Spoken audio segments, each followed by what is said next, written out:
आपके लिए शगुन भैया इतने लविंग है ना कि वो आपकी खुशी के लिए सब कुछ करेंगे। ऑफिस का गेट पास और यही मौका है अभी से अजीरा की सगाई की तैयारी में बिजी है। ये चेयर बुकी के लिए इंसान का दिल कैसे तोड़ दो। अब ये सगाई ये रिश्ता क्या कहलाता है कि आने वाले एपिसोड होने वाले हैं धमाकेदार। जी हाँ दोस्तों, आने वाले एपिसोड में आप देखेंगे कि अबीरा मन ही मन में सोचती है कि मैं अगर अरमान से अपसेट हूँ तो क्या मैं अंजुमन से शादी कर सकती हूँ।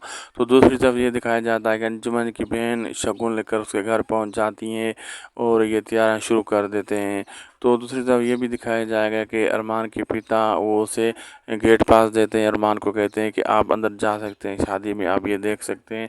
और दूसरी तरफ ये भी दिखाया जाता है कि उधर अंजुमन जी होते हैं वो चेयर लेकर आते हैं पुकी के लिए, अबीरा को देते हैं और दिखाते हैं कि ये ली चेयर पुकी की। और अबीरा मन में सोचती है ये मेरा कितना ख्याल करते हैं तो मैं इससे शादी क्यों ना करूं, मैं इससे शादी करनी चाहिए। अब आगे देखना मज़ेदार होगा कि क्या क्या होता है। वीडियो चलेगी तो लाइक शेयर सब्सक्राइब ज़रूर करिएगा।